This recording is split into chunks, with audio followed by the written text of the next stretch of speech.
ఏదైతే గల్లంతైన మత్స్యకారులకి భరోసా కల్పించే ఉద్దేశంతో నిన్న జగన్మోహన్ రెడ్డి గారు వైజాగ్ చేసిన పర్యటన సక్సెస్ అయిందని భావించవచ్చుంటారు. జగన్మోహన్ రెడ్డి వాళ్ళ గవర్నమెంట్ 5 సంవత్సరాల్లో ఎంతోమంది మత్స్యకారులు అడ్రస్ లేకుండా గల్లంతి అయిపోయినట్టే, కనీసం వాళ్ళని పరామర్శించడానికి కూడా అతని తీరిక లేక వెళ్ళలేకపోయాడు. అదే ఇప్పుడు దొంగ ఏడుపులు ఏడుస్తా దొంగతనంగా వాళ్ళ దగ్గరికి వెళ్ళి వాళ్ళు కనీసం ఇతన్ని యాక్సెప్ట్ కూడా చేయట్లేదు. చూసాం, ఆ వీడియో మొత్తం చూసాం. వాళ్ళ పేటీఎం బ్యాచ్ని కొంతమంది తీసుకెళ్ళి అక్కడ గవర్నమెంట్ మీద బురద చల్లటానికి ప్రయత్నం చేయడానికి అతను వేసిన పన్నాగాలన్నీ జనం కనుక్కున్నారు. వాళ్ళు ఎవరు సపోర్ట్ చేయలేదు దీనికి. వాళ్ళ 5 సంవత్సరాల్లో పరిస్థితి ఏందని చెప్పి చాలామంది పక్కన ఏం చేశారనేది అడుగుతూ ఉన్నారు. నువ్వు చేసిన 5 సంవత్సరాల్లో మత్స్యకారులకు ఏం చేసావు? గల్లంతి అయిన వాళ్ళకి కానీ, ఇబ్బంది పడిన వాళ్ళకి కానీ, సముద్రంలో ఇది చేసిన వాళ్ళు కూడా ₹1 డబ్బులు ఇలా ఇవాళ చేపల వేట నిషేధిస్తే వాళ్ళందరికీ 1,00,000 మంది 1,00,000 కాపరాల పైన వాళ్ళకి కుటుంబానికి 20,000 25,000 డబ్బులు ఇచ్చింది గవర్నమెంట్. అలాంటి పథకాలన్నీ వాళ్ళకి వర్తిస్తూ ఉంటే వాళ్ళ మీద గవర్నమెంట్ మీద బురద చల్లటానికి వెళ్తాను తప్పితే నువ్వు స్వచ్ఛందంగా నువ్వు ఏదైనా నీ 5 సంవత్సరాల గవర్నమెంట్లో మత్స్యకారులకి ఇదిగో నేను ఈ పని చేశాను మీరు చేయలేదని చెప్పి అడిగి నువ్వు వెళ్ళాలి అక్కడికి. అంతేగాని ఇట్లా దొంగ వ్యవహారాలు, దొంగ కథలు జనం నమ్మరు. ఇంకా నువ్వు జనాన్ని మోసం చేయాలనే ప్రయత్నంలో ఉండవు. జనం అందరూ మీ బుద్ధులు కనుక్కున్నారు. మీ నాయకులు కూడా నీ అమ్మట ఎవరు రావట్లేదు, నువ్వు గమనించట్లా. ఒక అంబటి రాంబాబు లాంటి వాళ్ళు ఒకళ్ళిద్దరు తప్పితే మీ నాయకులు కూడా ఎలాంటి ప్రోగ్రాములకు తోక ముడుచుకొని ఇళ్లలో పడుకుంటా ఉన్నారు. జగన్మోహన్ రెడ్డి నువ్వు ఇక నుంచి అయినా సరే నిజ జీవితంలోకి వచ్చి నిజంగా జనానికి చేయాలనే ఆలోచన ఉంటే నువ్వు బెంగళూరు ప్యాలెస్లో పడుకోవాల్సిన అవసరం ఉంది. ఇక్కడ ఒకరోజు ఉంటుంటే 29 రోజులు బెంగళూరు ప్యాలెస్లో పడుకున్నట్టువి. నువ్వు ప్రజానాయకుడిగా ఉండాలనుకుంటే ఇక్కడే తాడేపల్లిలో ఇల్లు కట్టుకున్నావు హాయిగా. ఆ రోజు చంద్రబాబు నాయుడుకి ఇల్లు లేదు, నాకు తాడేపల్లిలో నేను మీకోసం ఇల్లు కట్టుకున్నానని చెప్పి అమరావతి రాజధాని వచ్చి రైతులను కూడా మోసం చేసి పరిపాలనలోకి వచ్చి 5 సంవత్సరాల్లో 3 రాజధానులని చెప్పి ఎంత హింస చేసావనేది జనమందరూ తెలుస్తూ ఉంది. ఇక నుంచి అయినా నువ్వు ఇప్పుడు 2 సంవత్సరాలు అయిపోయింది, ఎలక్షన్ 3వ సంవత్సరంలో స్టార్ట్ అయింది. ఇక నుంచి అయినా జనంలోకి వచ్చి నిజ జీవితంలో బతికేటట్టు చూడు, అప్పుడు నిన్ను జనం యాక్సెప్ట్ చేస్తారు. సరే, నిన్న వైజాగ్ పర్యటనలోనే జగన్మోహన్ రెడ్డి గారు మాట్లాడుతూ సీదిరి అప్పలరాజు ఇది మన మాజీ మత్స్య మంత్రి అంటే ఆయన చెప్పిందేనండి, నాకు తెలియదు మత్స్య శాఖ మంత్రి ఉంటారని నాకు తెలియదు, మత్స్య మంత్రి అన్నాడు ఆయన. మత్స్య మంత్రి అతన్ని కూటమి ప్రభుత్వం టార్గెట్ చేసింది. చిన్నపిల్లాడు ఏదో ఒక యాక్సిడెంట్ చేస్తే దాంట్లో అతని మీద కేసు పెట్టి అరెస్ట్ చేస్తారా? చిన్నపిల్లాడిని అడ్డం పెట్టుకొని కూటమి ప్రభుత్వం రాజకీయాలు ఆడుతుంది అంటూ ఆయన చేసిన వ్యాఖ్యలు ఎలా చూడాలంటారు వీటిని? ఇప్పుడు గత 5 సంవత్సరాల్లో కూడా అలాంటి హత్యలు, నేరాలు ఎన్నో చేసిన వాడికి ఒక కాపరి, గొర్రెల కాపరి పాపం అతను రోడ్లమ్మట నడుచుకుంటా వెళ్ళి ఇదే చిదిరి అప్పలరాజు మత్స్యశాఖ మంత్రి లాస్ట్ టైంలో చేశాడు అతను.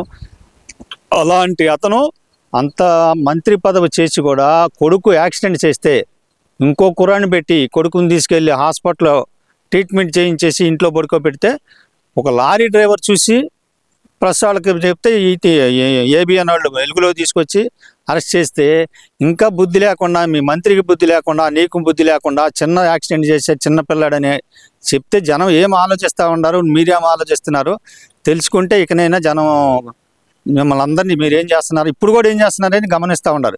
అసలు చిన్న యాక్సిడెంట్ చేయటం ఏంది? మనిషి చనిపోయాడు పాపం, అతను గొర్రెల కాపరి.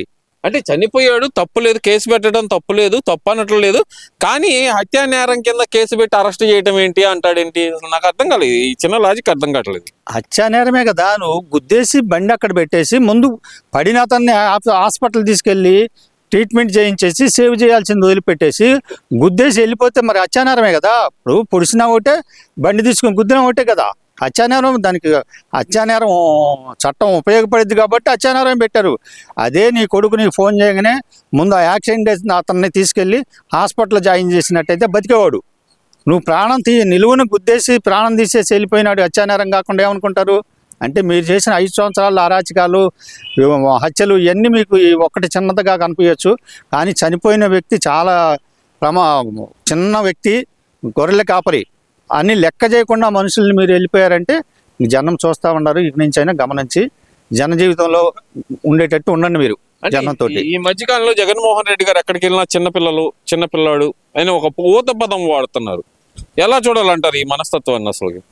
అదే ఇప్పుడు వాళ్ళు 5 సంవత్సరాల్లో చేసిన అరాచకాల్లో ఇది పెద్ద లెక్కలో లేకుండా ఉంది వాళ్ళకి. ఇప్పుడు ఆ సాయి కృష్ణ వాళ్ళ ఇంటికి పోయి కూడా చిన్న అబ్బాయి, చిన్నోడు అట్లా చంపడం తప్పు. వాడు ఎట్లా చచ్చిపోయాడు ఎవరికైనా ఇంతవరకు తెలియదు.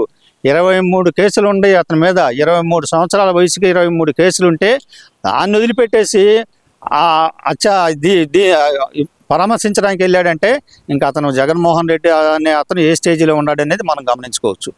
సరే, ఇవన్నీ ఒక ఎత్తు అయితే ఈరోజు భీమవరంలో ఒక సభలో మాట్లాడుతూ జగన్మోహన్ రెడ్డి గారు ఆక్వా రంగాన్ని నేను ఏది ఫిష్ మార్ట్లు అంటూ, జగనన్న ఫిష్ మార్ట్లు అంటూ వాటిని అంతర్జాతీయ స్థాయికి తీసుకెళ్లాలని చూశాను. ఈ కూటమి ప్రభుత్వం వచ్చి ఆక్వా రంగాన్ని పూర్తిగా భ్రష్టు పట్టించేసింది అంటూ ఆయన చేసిన వ్యాఖ్యలను ఎలా చూడాలంటారు? పెట్టారు. ఇప్పుడు ఆ రైలు బాక్సుల్ని తీసుకొచ్చి ఆడౌట్ పెట్టేసి దాంట్లో ఇప్పుడు కూడా రోడ్లు అమ్మటే ఉన్నాయి. దాంట్లో ఎవడు ఫిష్ పెట్టినోడు లేడు, అమ్మినోడు లేడు.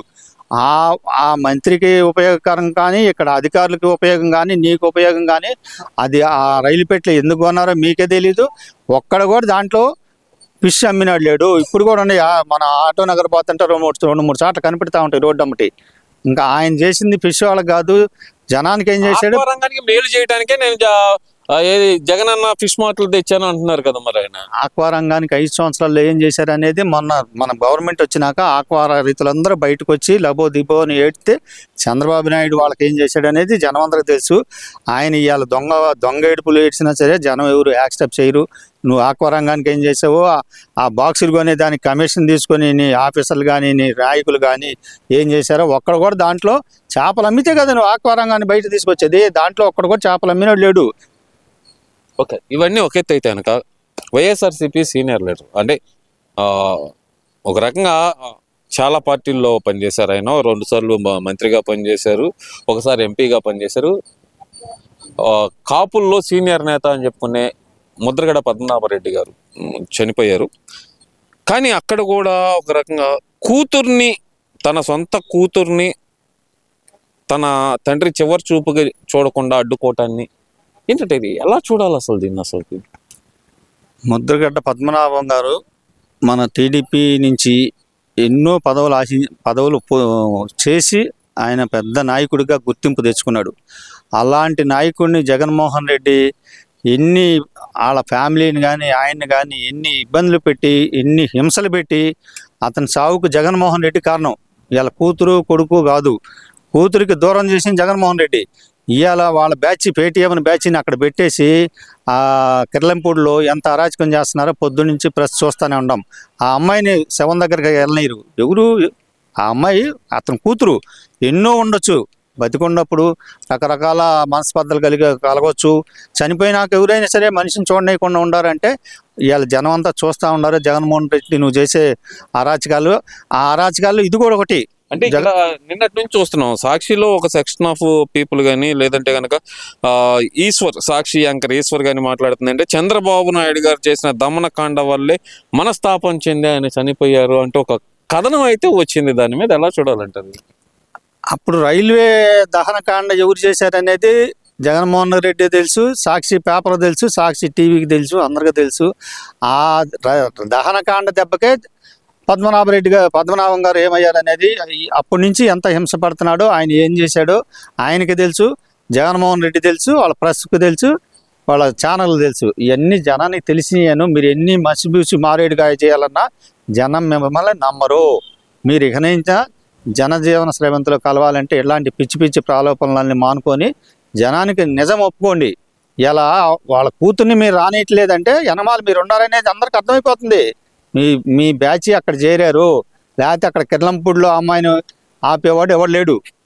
అలాంటి వాటిని మీరు కంట్రోల్ చేసుకొని మీ పేటీఎం బ్యాచ్ని ఇక నుంచి అయినా కంట్రోల్ చేసుకుంటే జనాల్లో తిరగలుగుతారు.